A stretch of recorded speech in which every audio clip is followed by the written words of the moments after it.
I had invested all my resources to make my girlfriend a star in the entertainment industry. She was about to start filming her breakthrough role. However, the day before the shoot began, paparazzi caught her entering and leaving a hotel with an unknown man. My girlfriend immediately posted a video on Instagram confirming her new relationship with a male influencer known for his good looks. Her fans flooded the comments with congratulations, celebrating her success in both career and love. I stared at the breakup message she had sent me, letting out a cold laugh as I looked up at the person in front of me. For the lead role in that TV series, let's stick with the actress we originally cast, I said. Ding. Story Shots reminds you to click the subscribe button at the bottom right corner to read the full novel. The video of Agatha Faulkner announcing her relationship was sent to me by my assistant. At that time, I was having dinner with the director of the TV series she was about to star in. The female lead for this series was originally set to be a minor actress in the industry, but I had used my influence to pressure others and invested several £1 million to help Agatha enter the entertainment circle. But now, I think all of this is no longer necessary. In the video, Agatha was being held by the waist by a man whose face couldn't be seen clearly. The two of them walked into a hotel by the roadside. The smile and expression on her face showed no possibility of being forced. But she doesn't need to compromise herself either. After all, everyone in both the social media influencer circle and the entertainment industry knows that Agatha has had a seemingly divinely assisted journey. From an unknown cosplay blogger to later becoming praised across the internet for her looks as if carefully sculpted by God. From small offline cosmetic product events to participating in variety shows and walking the red carpet, to now starring in TV series, Agatha can be said to have a life that everyone envies. Only no one knows that everything was because I was behind the scenes, protecting and guiding her. Agatha's message came to my phone next, undoubtedly notifying me that I had been dumped. Along with it came a £5,000 transfer from her, saying it was to thank me for my salary for shooting and editing videos for her all these days. Agatha and I had been together for 4 years. Even at minimum wage, it would be worth more than this, wouldn't it? I couldn't help but let out a cold laugh. But the director sitting across from me seemed to misunderstand my meaning. The fish he had just picked up with his fork fell directly onto the table. Mr. Windsor, is there something you're not satisfied with? I put down my phone, smiled apologetically at the director, then picked up my wine glass. I'm sorry, director. I was being foolish before. For your new series, whoever was originally set for the female lead, let her play the role. The director was stunned and asked blankly, then the investment we agreed on earlier.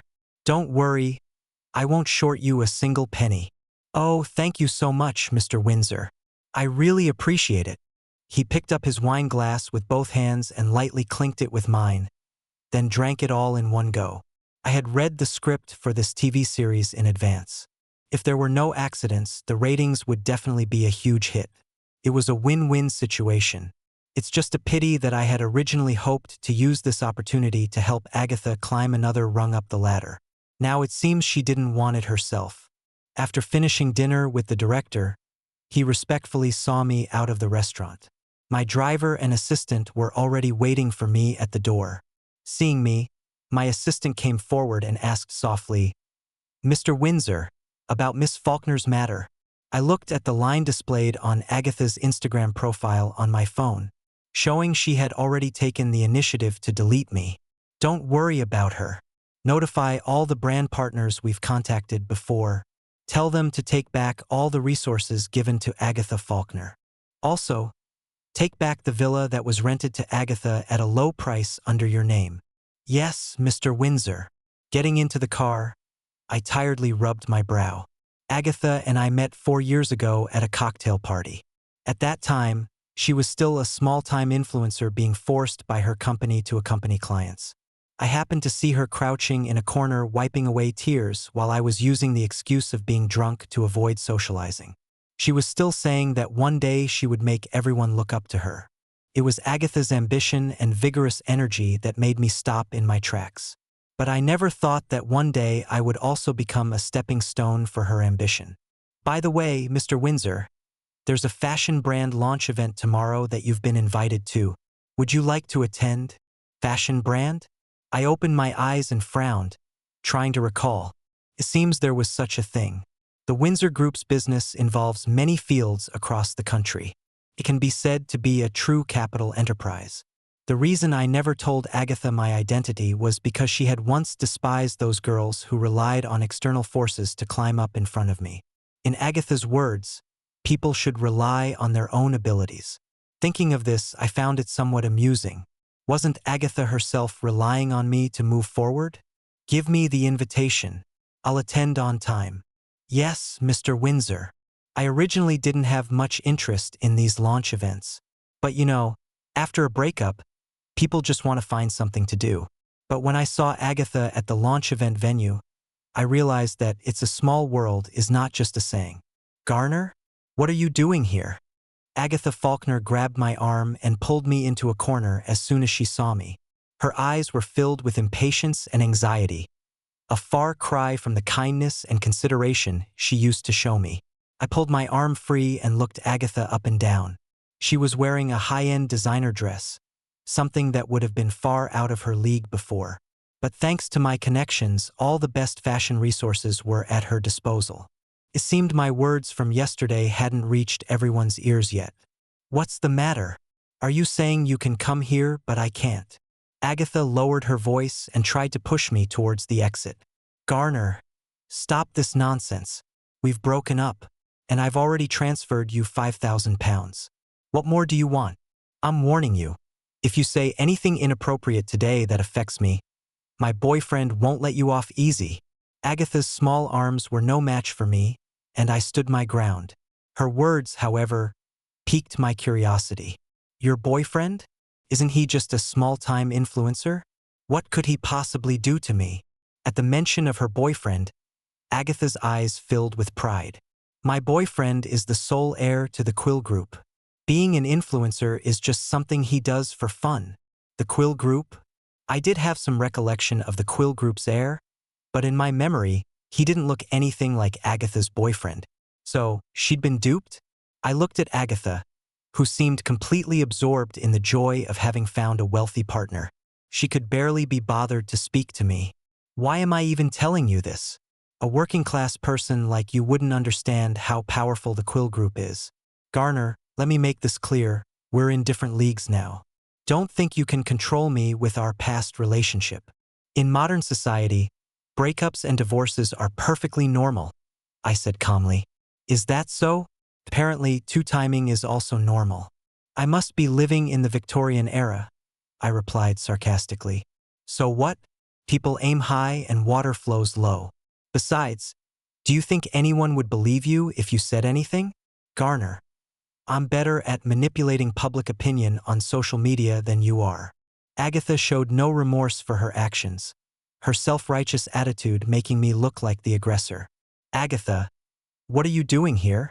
A man in a white suit approached Agatha from nearby. He was good-looking, albeit rather short. Standing next to Agatha in her high heels, there was barely any height difference. This must be Agatha's current boyfriend. Agatha, seemingly afraid of any misunderstanding, immediately let go of my arm and turned to embrace him. Nothing, darling. Is the press conference about to start? Let's head over. Hearing Agatha's voice made my skin crawl, but the man didn't move away. Instead, he looked me up and down with disdain before lifting his chin in a victorious pose. I remember you. You're Garner Windsor, Agatha's ex-boyfriend. What are you doing here? Since when did this place start letting in any Tom, Dick, or Harry? I raised an eyebrow. I had initially thought he might have been deceived by Agatha, but now it seemed he knew all along that Agatha had an ex-boyfriend. And who might you be? I asked. The man let out a scornful laugh. Listen carefully. I'm Brian Quill, the sole heir to the Quill Group. Brian Quill? I vaguely remembered that name. Wasn't he the illegitimate son of the Quill family? I was unaware that an illegitimate child could now inherit the family fortune. Seeing that I didn't show the surprise and admiration he had expected, Brian seemed annoyed. He looked around, then grabbed a nearby waiter, ordering in a commanding tone, Hey you, there's someone here who snuck in without an invitation. Shouldn't you throw him out? The waiter looked at him as if he were mad. Sir, all our guests have had their identities verified at the entrance before coming in. If you have any concerns, you can speak to our event organizers. The waiter left, leaving Brian with a dark expression on his face. I kindly offered him an out. Well, why don't you give the organizers a call and see? As more and more onlookers gathered, Agatha tugged at Brian's sleeve with concern. Brian, let's just drop it. She then turned to me and said, Garner, I know you liked me a lot and it must have been hard for you after our breakup, but we're not compatible, and I don't have feelings for you anymore. You've taken the money, so stop harassing me and just leave. Agatha's speech painted me as an entitled ex who had taken money but still wouldn't let go. Murmurs of discussion arose from the crowd around us. What's this about? So this guy is harassing her. I bet he's unhappy that Agatha's become a big influencer now and doesn't want to break up. He's probably here to extort money, right?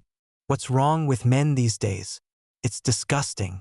Agatha wore a triumphant smile, clearly confident in her ability to manipulate public opinion through social media. I simply took out my phone and waved it, saying, if you won't make the call, then I will. After all, I had some connections with the organizers of this event. Brian Quill burst into a shrill laugh when he saw me take out my phone. Ha ha ha ha. Garner, who do you think you are? Contacting the organizers? I think you'd be better off ringing your country bumpkin parents. Exactly. Does he even know what brand this event is for? He probably can't even afford their clothes. Someone chimed in. You're right. Look at the suit he's wearing. You can't even tell what brand it is. It must be from a charity shop. Charity shop clothes for a charity case. Perfect match. The crowd around us echoed Brian's sentiments, critiquing my attire. The suit I was wearing wasn't from any particular brand, as it had been custom-made for me by a private designer in Paris. It was understandable that they couldn't recognize it. Their mockery didn't stop me. I dialed the number of Alex, the brand's CEO. It only rang twice before he picked up. Well, if it isn't Mr. Windsor. To what do I owe the pleasure of your call? Have you invited Brian Quill to your launch tonight? Brian Quill? Who's that? I did send an invitation to the Quill family, though. An invitation to the Quill family, not specifically to Brian Quill. I looked at Brian's smug face and smirked. I see. That's all I needed to know. Wait, don't hang up. Mr. Windsor, I should warn you, Nina Bailey is back in the country. I've invited her to the launch as well. You'd best be prepared. Alex hung up before I could respond. I stood there, lost in thought, still holding the phone to my ear. Nina Bailey.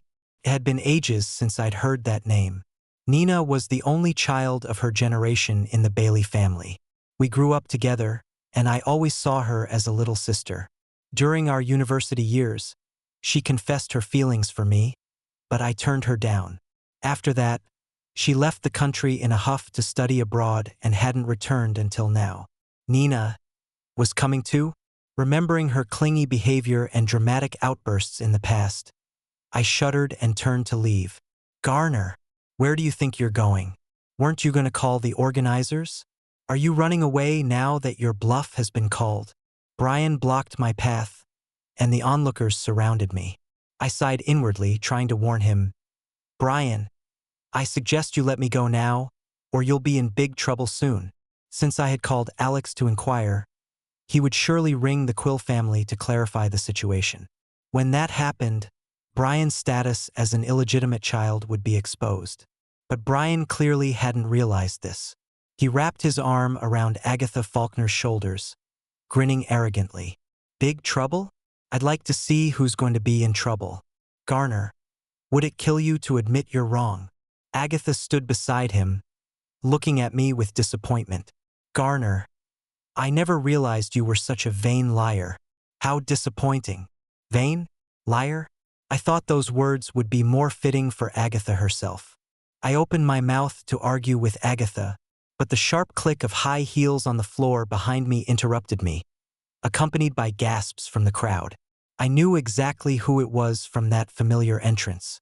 It seemed there was no avoiding this after all. Garner Windsor, you didn't visit me once in all these years I've been abroad. I turned around to see Nina Bailey standing behind me, her face filled with anger. She walked towards me step by step, poking my chest with her finger. Those beautiful, slightly upturned fox-like eyes were filled with accusation and hurt. Garner Windsor, do you know I went abroad waiting for you to come find me? And you didn't even bother to send a single message or make one phone call all these years. What happened? Did your family go bankrupt? Can't afford a plane ticket anymore? Nina had been spoiled by her family since childhood, which inevitably made her temperament a bit overbearing. I rubbed my nose guiltily, avoiding her eyes. Well, I just didn't want to make you unhappy by seeing me. Is that your excuse for not coming to see me? Someone told me you got a girlfriend back home and you're splashing money on her. What's her name? I want to see what kind of angel she is to make our Mr. Windsor fall for her. Nina's sharp gaze swept across everyone present. Even my quick glance at Agatha Faulkner standing nearby didn't escape her notice. Nina walked up to Agatha, looking her up and down. So it's you? You're not even as pretty as I am. This wasn't an exaggeration from Nina. While Agatha might be considered beautiful among ordinary people, standing next to Nina, she was fresh but not stunning. Agatha's face changed instantly upon hearing this. She glared at Nina and then said, Garner, even though I found a better man than you don't have to hire an actress to try and one-up me. Don't you know how childish that is? Nina was incredulous, pointing at herself. Me? An actress? Where would you find an actress as beautiful as me? She turned back to me. Garner, how did your taste become so poor? If you're going to fancy this sort, even if you like me later, I won't be happy. I chuckled and asked, Really? Nina opened her mouth, then averted her gaze, saying softly, Well, maybe a little bit happy. I had thought Nina's personality might have changed somewhat over the years, but now it seems she's still the same as before. I didn't want to engage further with Brian and the others, so I walked up and patted Nina's head. Let's go. But while I didn't want to linger, someone was determined to provoke me. Brian raised an eyebrow and said loudly, Where do you think you're going? Didn't you just say you wanted to see who snuck in here? You think finding a pretty girl will distract us? As he spoke, he winked at Nina, who shuddered in disgust and asked, Is he still talking rubbish? Garner, have you become so pathetic? Talking to this kind of person. Don't tell me Windsor Group really went bankrupt. Brian sneered. What did you just say? Windsor Group. This is hilarious. Garner, you don't really think you can have any connection to Windsor Group just because your surname is Windsor, do you? I shrugged at Nina, then took out my phone and dialed Gilbert Quill's number. Garner, what do you want? Control your father's illegitimate son, will you? He's causing trouble for me now. Which one are you talking about? I couldn't blame him for asking. After all, Mr. Quill was known as a notorious playboy in his younger days, with who knows how many illegitimate children out there.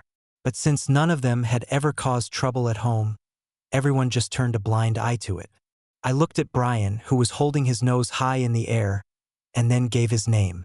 After sending him the address, Gilbert told me he'd be here right away.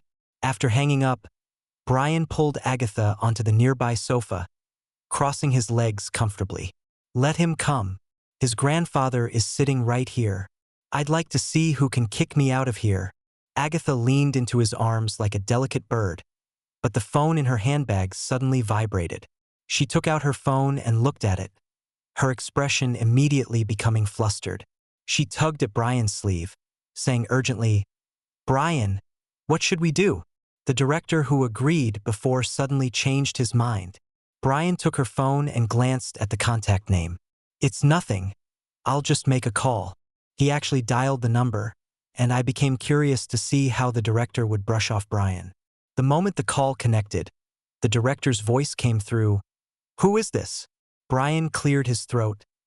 It's me, director. I'm Brian Quill. Brian Quill? Don't know you. And he hung up the call just like that. Brian Quill's face turned as colorful as a spilt paint palette in that moment. The dialing tone from the other end of the line seemed like a mockery. No one in the room dared to speak, except for Nina Bailey, who burst out laughing. She leaned against me, her voice not the least bit restrained. "Oh my God! I'm dying of laughter. Ha ha ha. I could have just made a phone call. Ha ha ha ha ha. They don't even know who you are, mate." She mimicked Brian Quill's voice perfectly, her mockery evident in every word.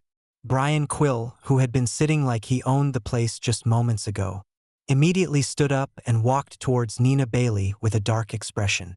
"What the fuck did you say, you bitch?" I stepped forward, placing myself between him and Nina, narrowing my eyes. "I'd advise you to watch your language. What, trying to play the hero? Who the fuck do you think you are?" Brian Quill grabbed my shirt, while Agatha Faulkner, standing nearby, made no attempt to intervene, content to watch the drama unfold. I clenched my fist, ready to teach him a lesson, but was interrupted. "Stop!" The person who rushed over was the event organizer. He frowned as he walked between Brian Quill and me, addressing Brian sternly. "Sir, this launch event is not a fighting arena. Whatever grievances you have, please resolve them outside." Brian Quill reluctantly let go, and as the organizer sighed in relief, he turned to lecture me, but his expression changed dramatically when he saw me. "Sir, why didn't you go to the VIP room? We must have been negligent. I'm terribly sorry." The organizer bowed to me as he spoke. I casually waved my hand, adjusting my collar. "It's fine. I was stopped when I tried to go there." I looked pointedly at Agatha Faulkner, whose face had now turned pale. Brian Quill seemed to realize something and grabbed the organizer's arm. "Hey, why are you apologizing to him? He's just a lowly employee. Do you know who I am?" The organizer shook off Brian Quill's grip, even brushing off the spot where he had been grabbed as if removing germs, but still managed to put on his professional face. "Sir, I don't know who you are, but I'm very clear about who Mr. Windsor is." Even at this point, Brian Quill still showed no respect towards me. He sneered. "Who could he be?" "Garner Windsor. You've already hired one actor. Now you're hiring another. Agatha, you didn't spend all the money she gave you on this, did you? If I were you, I'd find a hole to crawl into. Don't make everyone look bad when your lies are exposed." Agatha Faulkner's face regained some color as Brian Quill spoke. She stepped forward, linking her arm with his, and looked at me with a slight frown. "That's right, Garner. You really didn't need to do this. I truly have no feelings for you anymore." Her words elicited mocking laughter from those around us. The organizer tried to speak up for me, but I stopped him. I looked at Brian Quill with a smile and asked, "Brian, what will you do if you find yourself having to apologize to me in a moment?" He acted as if he'd heard the funniest joke in the world, dramatically pointing at himself. "Me? Apologize to you?" Brian Quill laughed loudly, and when he realized I wasn't joking, his eyes filled with anger as if he felt insulted. "If I end up having to apologize to you, I'll spin around 3 times right here, bark like a dog, record it on video, and post it online."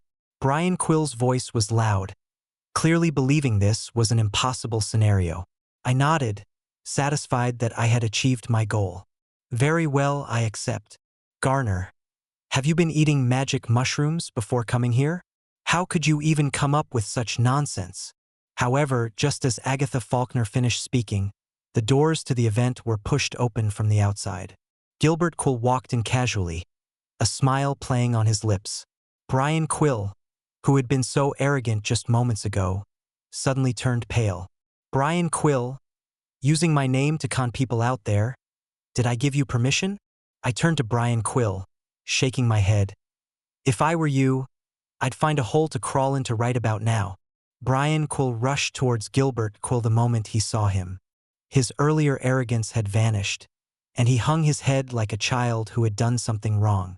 "Brother," he began, but Gilbert didn't give him a chance to explain. He immediately slapped Brian across the face, then took out a handkerchief from his pocket to wipe his hand before throwing it on the ground. "Who gave you the right to call me brother? You're nothing but an illegitimate child. Gilbert said coldly.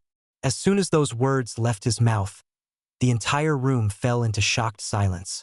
Brian, holding his cheek, didn't even have time to feel angry.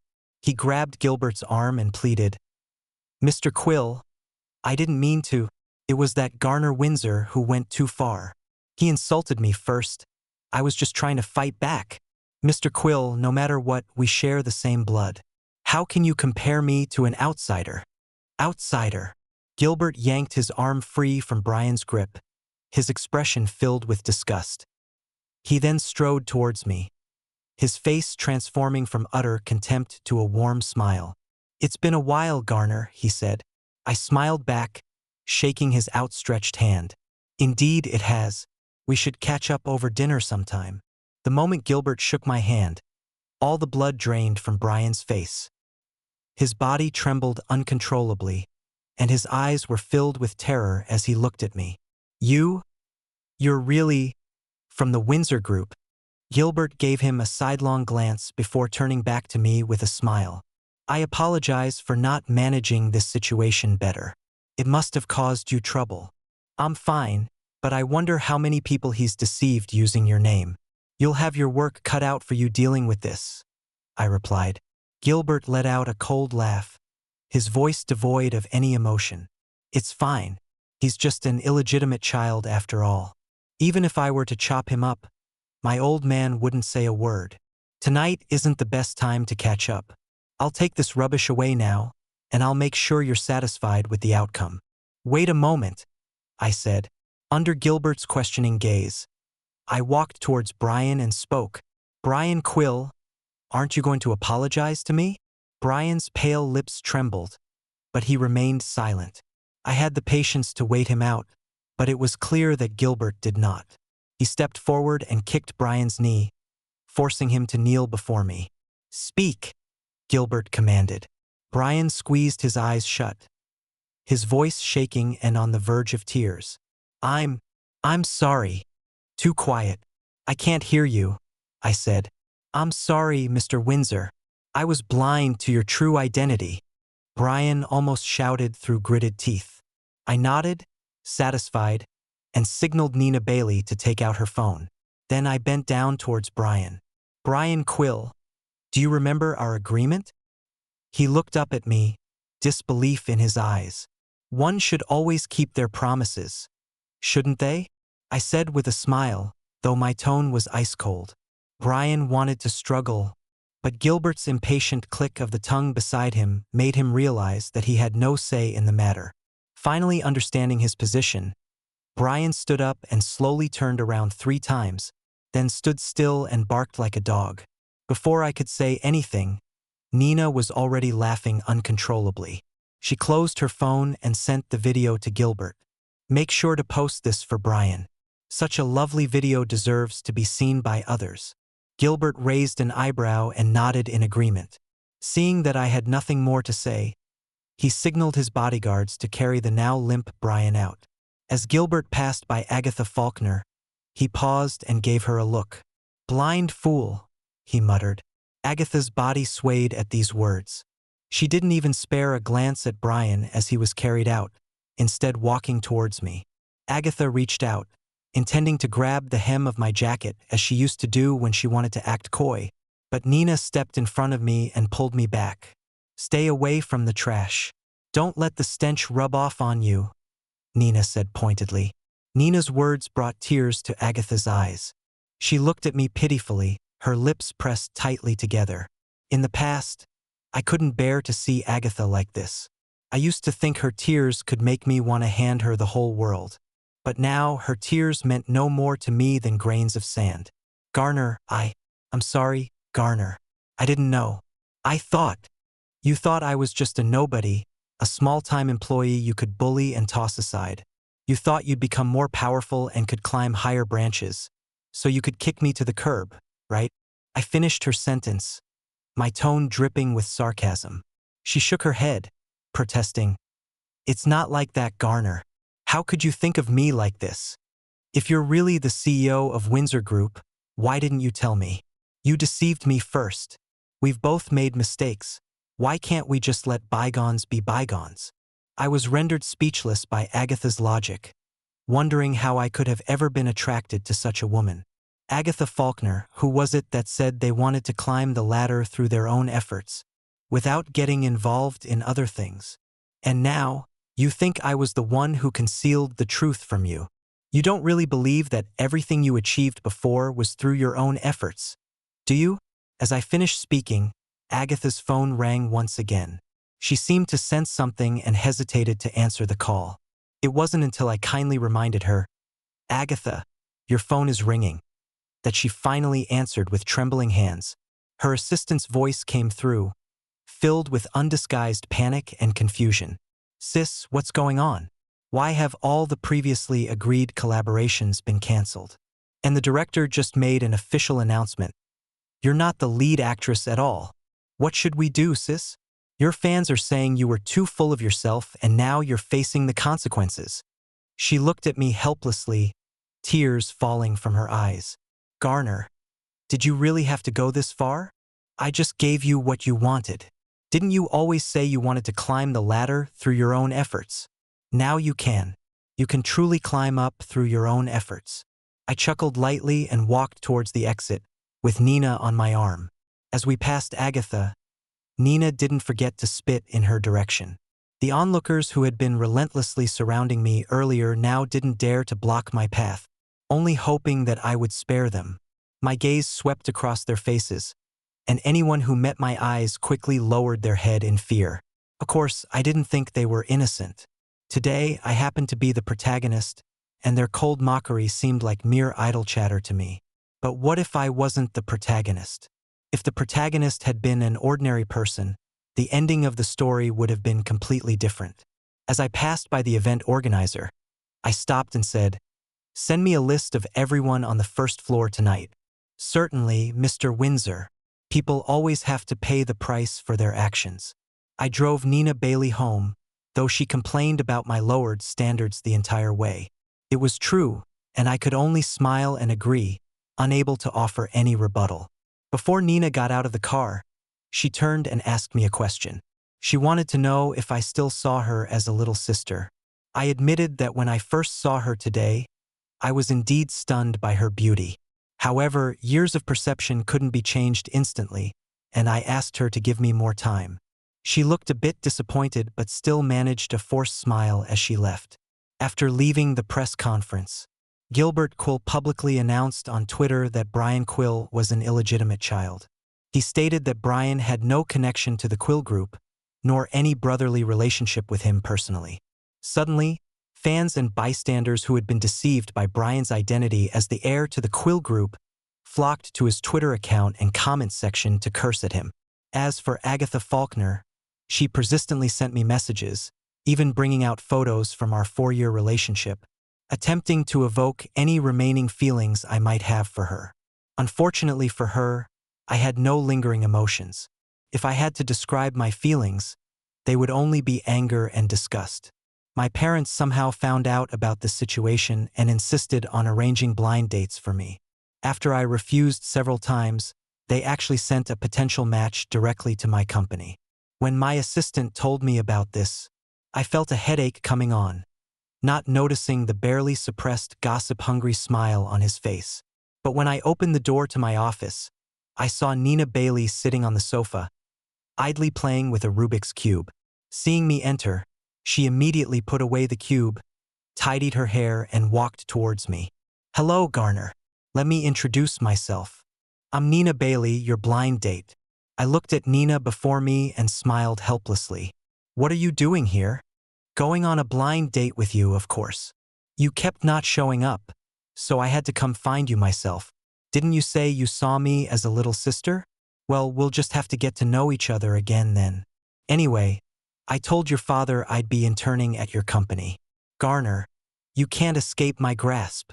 Nina put her hands behind her back and smiled at me, her eyes crinkling. I thought she was right. Perhaps I really couldn't escape her grasp. Nina stayed on at our company.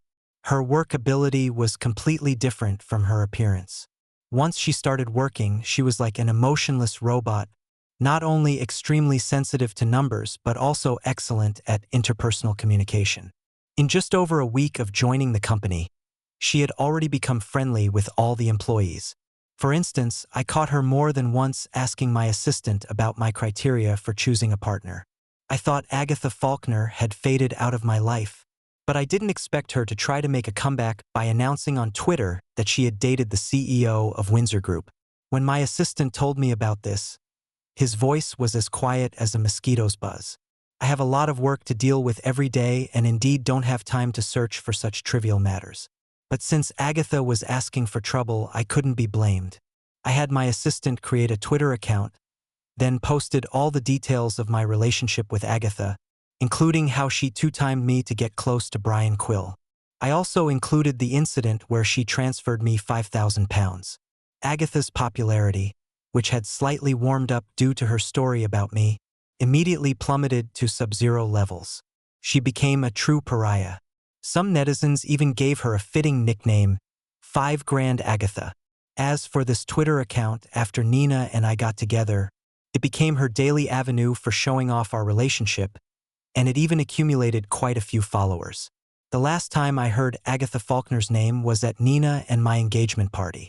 I heard that she had apparently run out of options and finally chose to enter the adult entertainment industry. But that was no longer any of my concern. I stood on the red carpet, looking at Nina in the distance, and walked towards her with a smile. She leaned into my embrace, narrowing her eyes like a sly cat. I told you, didn't I, Garner? You can't escape my grasp.